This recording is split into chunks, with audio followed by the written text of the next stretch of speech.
Hello दोस्तों, मैं आशुतोष सिंह समीक्षा अधिकारी जॉब मंत्रा के इस यूट्यूब चैनल पर आप सभी का स्वागत करता हूं और आशा करता हूं कि आप सभी लोग अच्छे होंगे और अपनी तैयारी अच्छे से कर रहे होंगे। तो आज हम अपने इस सीरीज के पार्ट 3 को लेकर आए हैं, जहां पर हम आज पेपर नंबर 3 को डिस्कस करेंगे, जो कि होगा स्टेनोग्राफर एग्जाम 2017।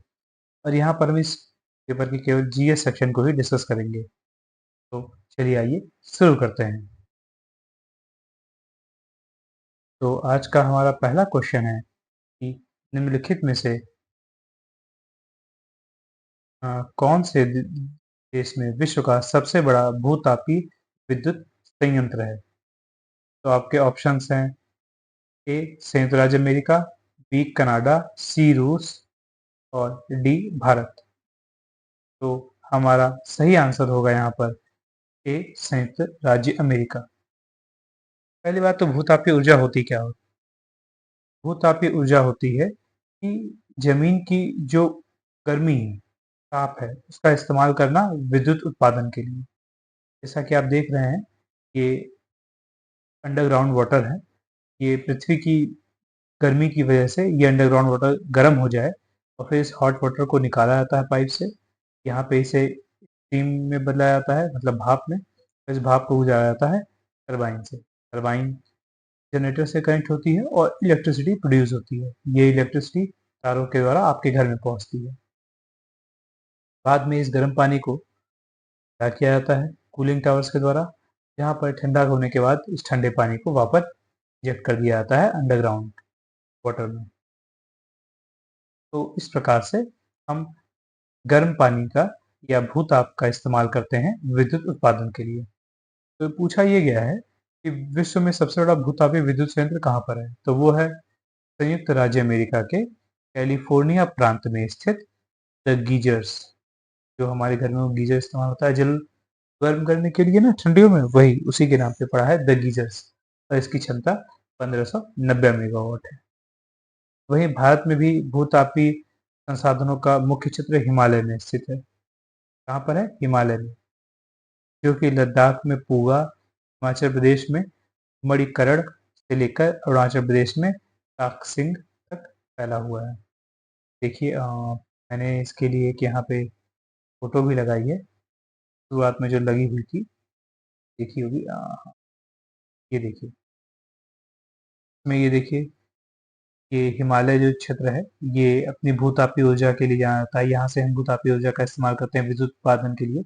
लद्दाख में पूगा नाम की जगह है, हिमाचल प्रदेश में मणिकर्ण नाम की जगह है। ठीक है, ये भूतापी ऊर्जा के उत्पादन के प्रमुख केंद्र हैं। ठीक, और उसी प्रकार भारत में और भी बहुत से क्षेत्र हैं। ठीक है, जैसे थोड़ा सा राजस्थान में है, यहाँ एमपी में भी है, लेकिन ये कुछ खास इंपॉर्टेंट नहीं है। ठीक है, इंपॉर्टेंट ये हिमालयी क्षेत्र ज्यादा है भूतापीय ऊर्जा के उत्पादन में। तो इस प्रकार से हमारे इस क्वेश्चन का आंसर हो गया संयुक्त राज्य अमेरिका। हमारा जो दूसरा क्वेश्चन है,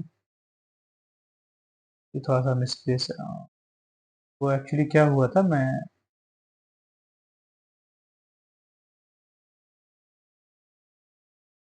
तो ये जो हमारा क्वेश्चन नंबर 2 है, ये है कि भारत में मानक समय के रूप में 82.82 पूर्वी देशांतर रेखा को माना जाता है, जो उत्तर प्रदेश के किस क्षेत्र से होकर गुजरती है? यहाँ पर इन द ब्लैंक्स है, किस क्षेत्र से होकर गुजरती है? मिर्जापुर से।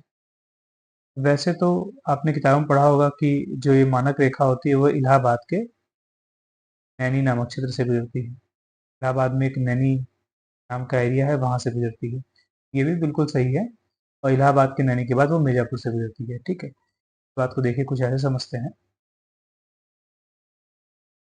ये देखिए, भारत के ठीक बीचों बीच, भारत के जो पश्चिमी और पूर्वी जो सिरा है, उसके ठीक बीचों बीच पड़ता है 82.5 डिग्री ईस्ट। ठीक, अर्थात 82.82 डिग्री पूर्वी देशांतर, जो कि भारत के 5 राज्यों से होकर गुजरती है।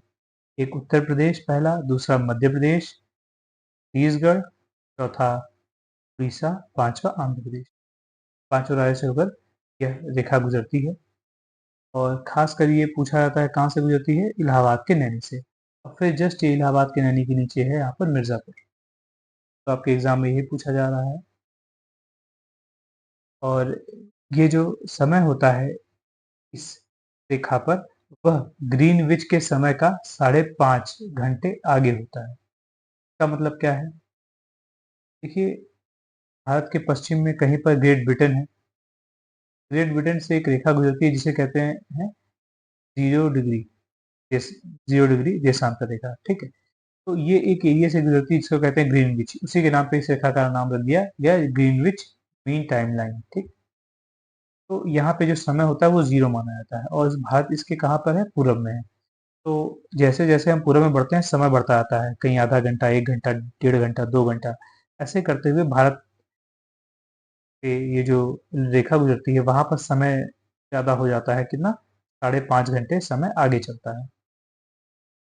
आपने अगर मोबाइल में टाइम सेट किया होगा तो आप जानते होंगे, उसमें ये ऑप्शन दिखाता है, ठीक है।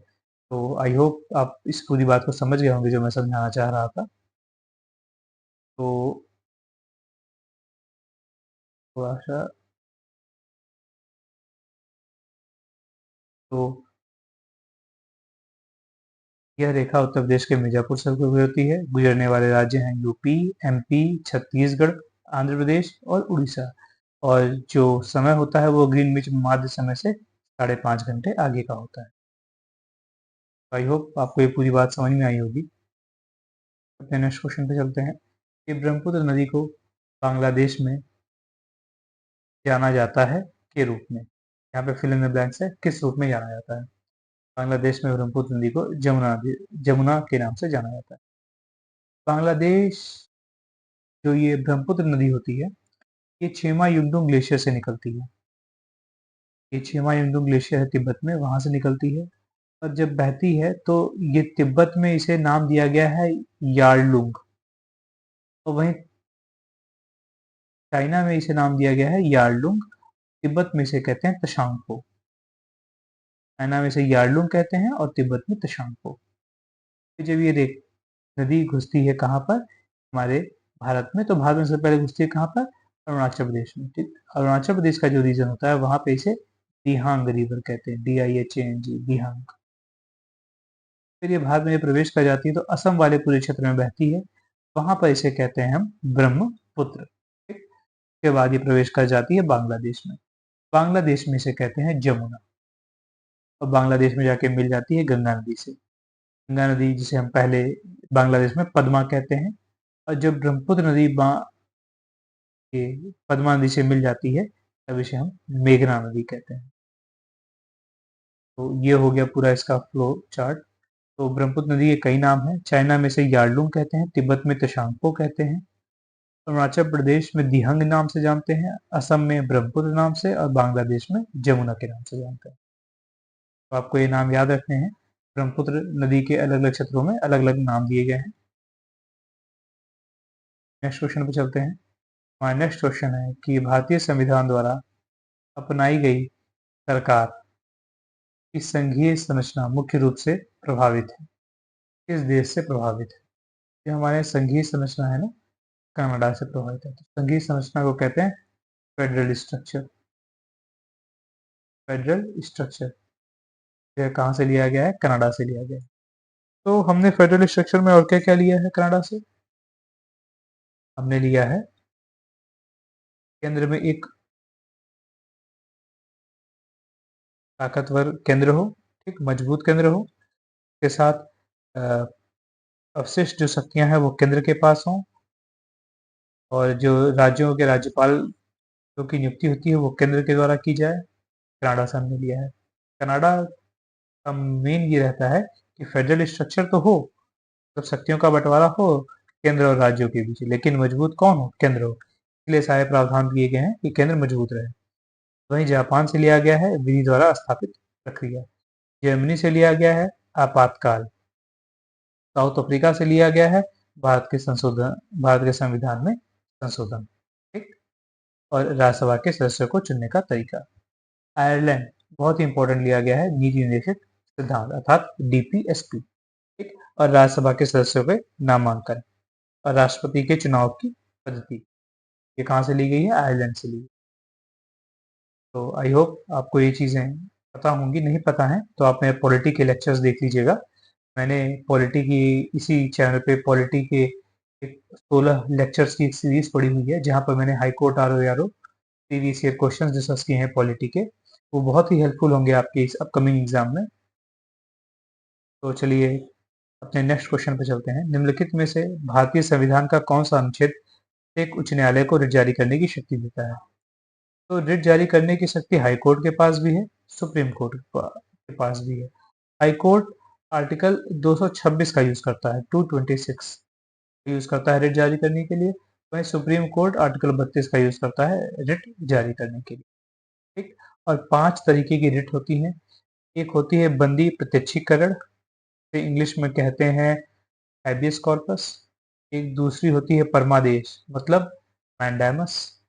फिर तीसरी होती है उत्प्रेषण, सर्टियोररी, जिसे इंग्लिश में कहते हैं प्रतिषेध, वो कहते हैं प्रोहिबिशन। और अधिकार प्रेक्षण। ये 5 तरह की रिट होती हैं, जिसे हाई कोर्ट आर्टिकल 226 के तहत जारी करता है और सुप्रीम कोर्ट आर्टिकल 32 के तहत जारी करता है। तो हमारे इस क्वेश्चन का आंसर होगा ऑप्शन डी, आर्टिकल 226, क्योंकि पूछा क्या गया है, उच्च न्यायालय पूछा गया है। तो अपने नेक्स्ट क्वेश्चन पे चलते हैं। हमारा नेक्स्ट क्वेश्चन है कि भारतीय संविधान में मूलभूत कर्तव्यों को फिल इन द ब्लैंक्स के तहत जोड़ा गया है। तो भारतीय संविधान में जो मूलभूत कर्तव्य हैं उन्हें 42वें संविधान संशोधन के द्वारा जोड़ा गया है। तो क्या था कि शुरू में हमारे संविधान में मौलिक कर्तव्य या फंडामेंटल ड्यूटीज का कोई प्रावधान नहीं था।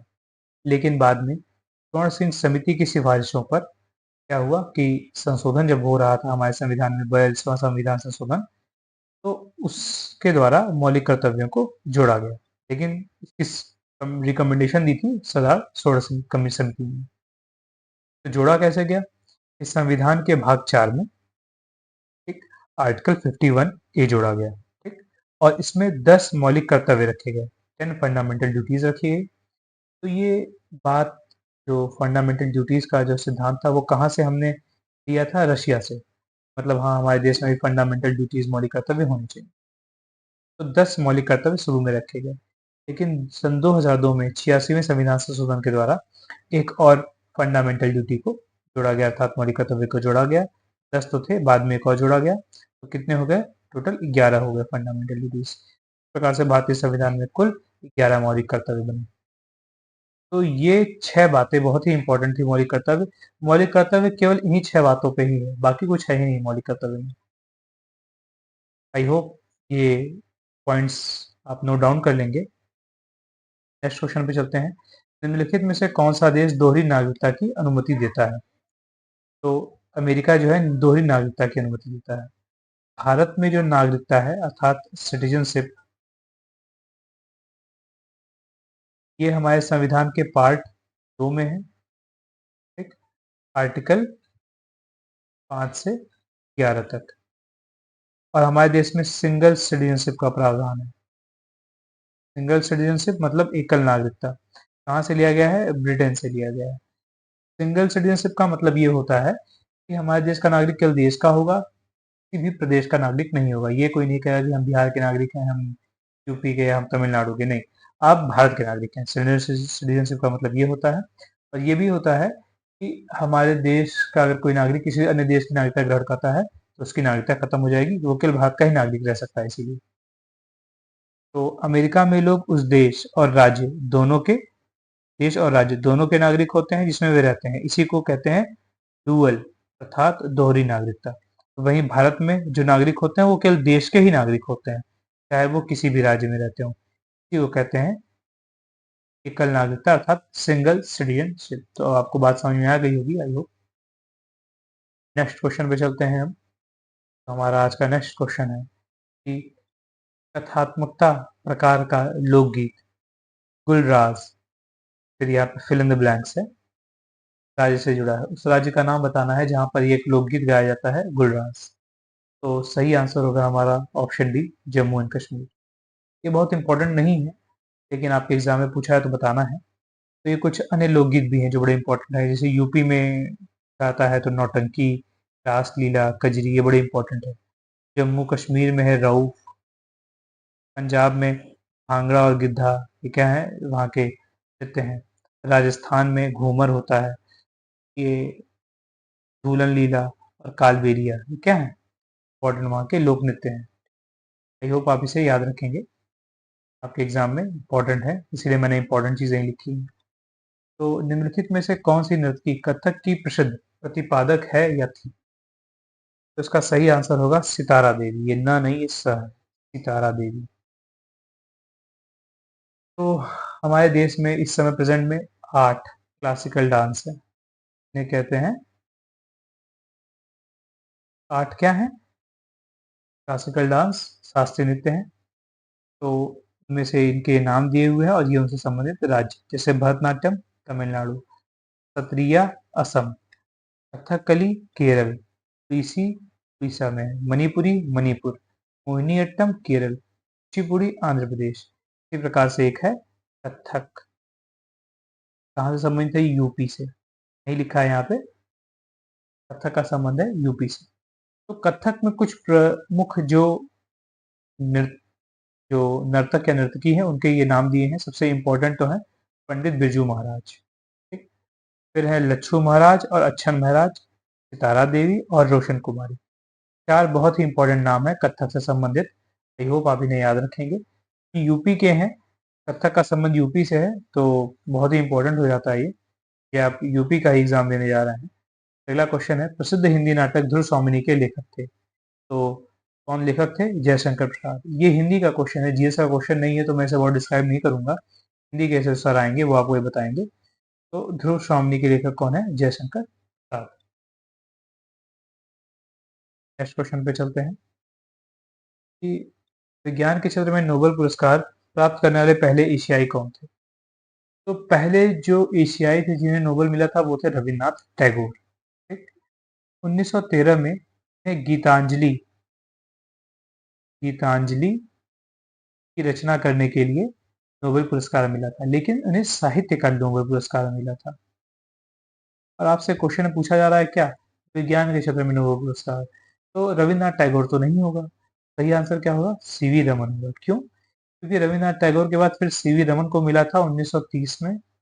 इसलिए मिला था, फिजिक्स की फील्ड में मिला था, रमन इफेक्ट की खोज करने के लिए, ठीक।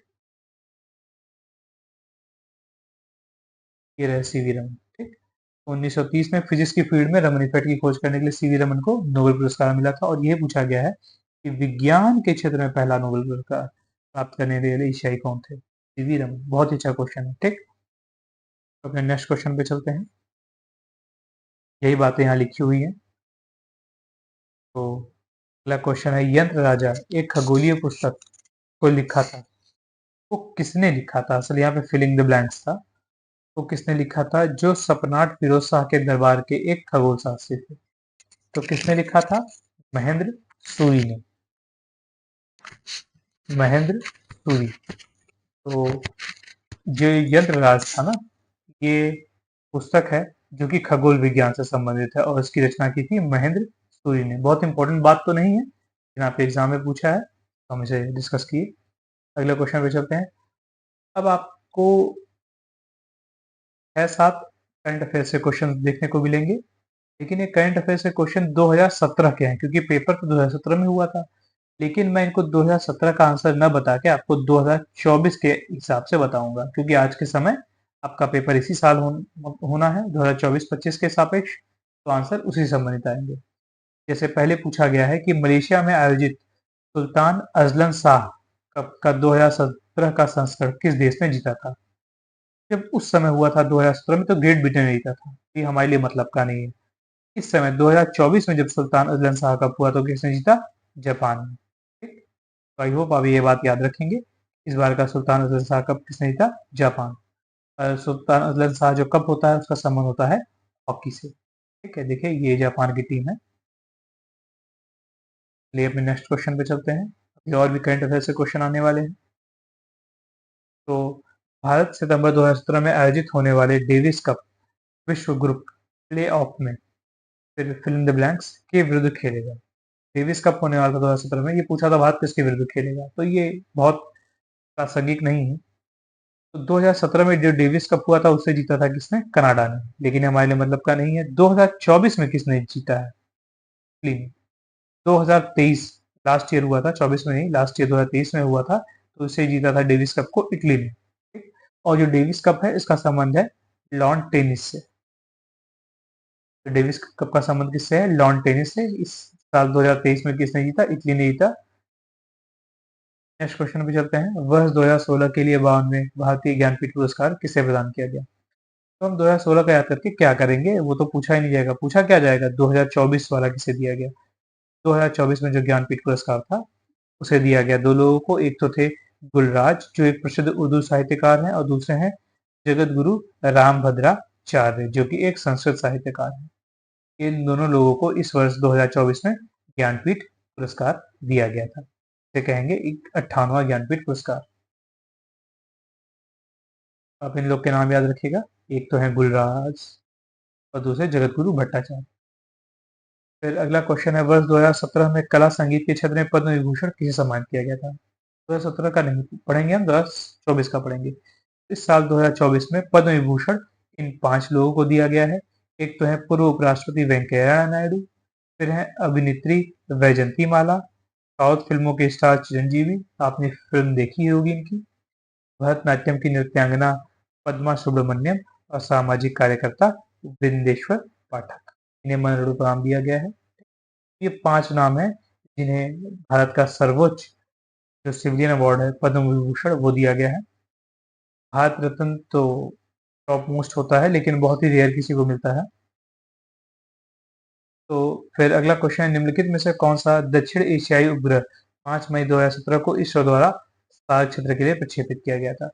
तो 2017 में इसरो के द्वारा सार्क जो देश होते हैं, ठीक है, के लिए एक सैटेलाइट लॉन्च की गई जिसे सार्क सैटेलाइट कहते थे। ठीक है, सार्क, तो ये थी जीसैट 9। सार्क देशों की मदद करने के लिए एक सैटेलाइट लॉन्च की गई। सार्क का फुल फॉर्म होता है south Asian association of regional conference. ठीक है, इसमें इंडिया और उसके पड़ोसी जो देश हैं वो आते हैं। ठीक है, उन देशों की मदद करने के लिए भारत के जो इसरो संस्थान है उसने एक सैटेलाइट लॉन्च किया था 2017 में। आज के लिए बहुत मतलब का क्वेश्चन नहीं है। फिर 2017 से एक और क्वेश्चन पूछा गया है कि अप्रैल 2017 में उत्तराखंड के नए मुख्यमंत्री के रूप में किसे चुना गया था? उस समय चुना गया था त्रिवेंद्र सिंह रावत को, मतलब का नहीं है। आज कौन है उत्तराखंड का मुख्यमंत्री? पुष्कर सिंह धामी और राज्यपाल गुरमीत सिंह।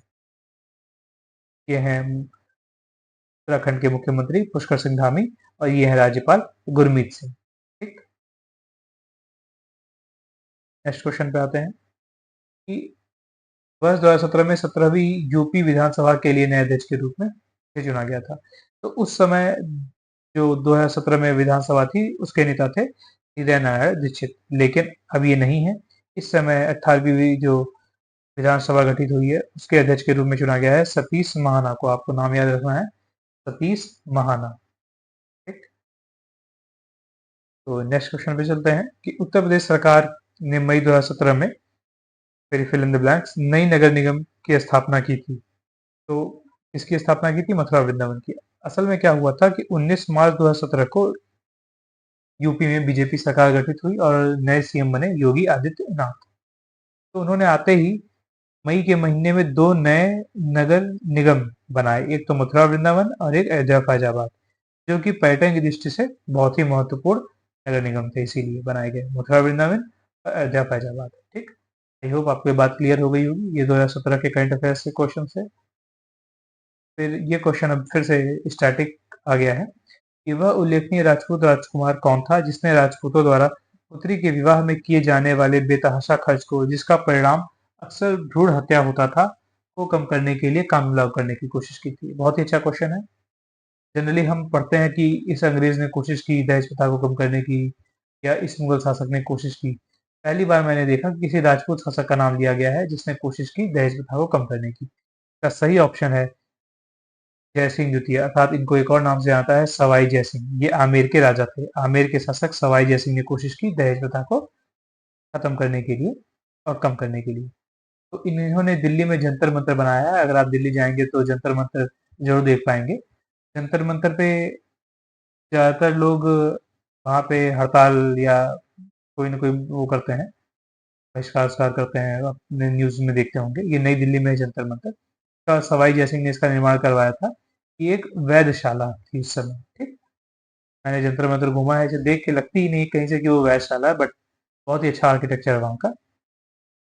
नेक्स्ट क्वेश्चन पे आते हैं।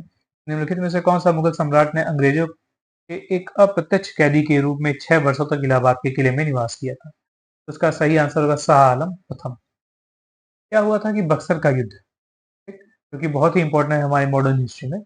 बक्सर का युद्ध हुआ था, तो ये 1764 में लड़ा गया। दो लोगों के बीच लड़ा गया। एक तरफ तो थी ईस्ट इंडिया कंपनी और दूसरी ओर थे भारतीय शासक। ईस्ट इंडिया कंपनी की कमान संभाल रहे थे मेजर हेक्टर मुनरो, और भारतीय शासक में 3 लोग थे, बंगाल के नवाब मीर कासिम, अवध के नवाब शुजाउद्दौला और मुगल सम्राट शाह आलम द्वितीय। ये 3 लोग एक तरफ और अकेले ईस्ट इंडिया कंपनी की कमान संभाल रहे मेजर हेक्टर मुनरो, ठीक। तो ईस्ट इंडिया कंपनी जीत गई, मेजर हेक्टर मुनरो जीत गए, ठीक। और ये 3 लोग हार गए। तो जो मुगल सम्राट थे शाह आलम द्वितीय, ओह सॉरी, शाह आलम द्वितीय is the right answer. Sorry, Shah Alam first और सेकंड का कंफ्यूजन हो गया था। सही आंसर होगा शाह आलम द्वितीय। शाह आलम द्वितीय को 6 वर्षों तक अंग्रेजों ने इलाहाबाद में रखा, जब तक इलाहाबाद की अ, अप्रत्यक्ष संधि, मतलब पहले हुई इलाहाबाद की प्रथम संधि हुई थी।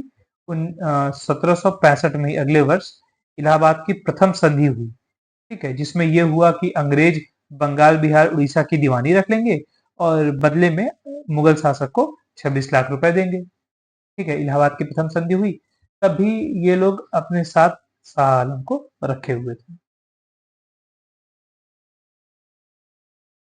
तो उन्होंने 6 वर्षों तक इलाहाबाद के किले में बंदी बना के रखा शाह आलम को। नेक्स्ट क्वेश्चन पे चलते हैं। 18वीं सदी के दौरान पंजाबी में प्रसिद्ध रुमानी महाकाव्य हीर रांझा किसके द्वारा लिखा गया? किसके द्वारा लिखा गया था? वारिस शाह के द्वारा लिखा गया था।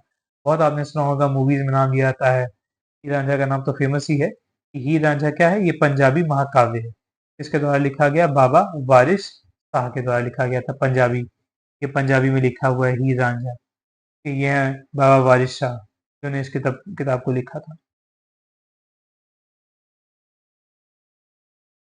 नेक्स्ट क्वेश्चन पे चलते हैं कि 1829 में राम मोहन रॉय के विचारों में को मैंने को प्रचारित करने के लिए किसने तत्वबोधिनी सभा की स्थापना की थी? तो किसने की थी? देवेंद्र नाथ ठाकुर ने। इनका सही नाम है देवेंद्र नाथ टैगोर। तो देवेंद्र नाथ टैगोर ने 6 अक्टूबर 1829 को कोलकाता में, कहां पर? कोलकाता में तत्वबोधिनी सभा की स्थापना की थी। तो यह सभा ब्रह्म समाज से अलग हुए कुछ लोगों ने बनाई थी। ये तो बात थी कि देवेंद्रनाथ टैगोर की। लेकिन यहाँ पे बात की गई है राजा राम मोहन रॉय की, तो इनके बारे में भी जानेंगे हम। बहुत ही इंपॉर्टेंट है मॉडर्न हिस्ट्री के हिसाब से। कि राजा राम मोहन रॉय ने 1828 में ब्रह्म सभा की स्थापना की, के बाद में ब्रह्म समाज कहा गया। इसका उद्देश्य था शाश्वत ईश्वर की पूजा करना। अर्थात ये लोग अलग अलग धर्मों में अलग अलग ईश्वर को नहीं मानते थे, कुल मिला के ये कहते थे कि सभी ईश्वर एक ही हैं। का कॉन्सेप्ट था मोनोथीस्ट का, मतलब एक ही ईश्वर को मानना, ईश्वर एक है, ठीक है। 1929 में कांग्रेस के लाहौर अधिवेशन में जवाहरलाल नेहरू ने कांग्रेस के अध्यक्ष का पद फिल इन द बैंक से लिया था, जो उनसे पहले अध्यक्ष थे। तो इसका सही आंसर होगा मोतीलाल नेहरू। मैं समझाना चाह रहा हूँ आपको।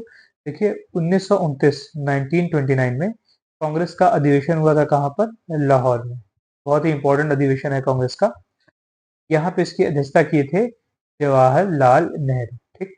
लेकिन ये कह रहा है कि ये अध्यक्षता लिए थे, किससे लिए थे? तो 1928 में जो अधिवेशन हुआ था कलकत्ता में, ठीक है, के जो अध्यक्ष थे, इनके पिताजी खुद थे मोतीलाल नेहरू, ठीक है। तो उनसे लिए थे ये। तो 1929 में कलकत्ता में कांग्रेस का जो अधिवेशन हुआ था, उसकी अध्यक्षता किसने की थी? मोतीलाल नेहरू ने। जहां पर दो बहुत प्रमुख कार्य हुए थे। पहला तो अखिल भारतीय युवा कांग्रेस का गठन हुआ था। अखिल भारतीय युवा कांग्रेस का गठन कब हुआ? 1928 में कलकत्ता वाले अधिवेशन में हुआ। और मोतीलाल नेहरू के नेतृत्व में नेहरू रिपोर्ट भी पेश की गई, ठीक। तो ये दो बातें बहुत ही इंपॉर्टेंट है, 1928 के अधिवेशन से संबंधित है। तो अगर आपने थोड़ा बहुत भी मॉडर्न हिस्ट्री पढ़ा होगा तो आप इसे जानते होंगे। नहीं जानते तो कोई बात नहीं, यहाँ जान गए आप। तो इस प्रकार से आज हमने जो स्टेनोग्राफर के 2022 में, 2019 में और जो 2017 में, ये 3 पेपर्स हुए थे, इन तीनों को डिस्कस कर लिया है। स्टेनोग्राफर के प्रीवियस ईयर हो गए। अब हम ग्रुप सी, जो पेड अप्रेंटिस है या जूनियर अप्रेंटिस है, उसके पेपर्स को करेंगे। जब वो सभी पेपर्स खत्म हो जाएंगे तब हम ड्राइवर्स के पेपर को करेंगे और फिर उसके बाद हम ग्रुप डी के पेपर्स को खत्म करेंगे। इस प्रकार से हम जितने प्रीवियस ईयर क्वेश्चन है पीवाईक्यू, उनके प्रीवियस ईयर सभी पेपर के हम जीएस वाले सेक्शन को करेंगे और आपके अभी और भी जो सेक्शंस है वो कंप्लीट किए जाएंगे। आई होप आप लोग थोड़ा सा पेशेंस बनाए रखेंगे। ठीक है, आप लोग कमेंट बॉक्स में अपने सुझाव जरूर दें और बताएं कि आपको कैसा लगा वीडियो। लाइक करें, शेयर करें और सब्सक्राइब करें। ठीक, तो इसी तरह आगे भी हम आपको गाइड करें करते रहेंगे। कोई भी दिक्कत तकलीफ हो तो हमें जरूर कांटेक्ट करें। ठीक, थैंक यू।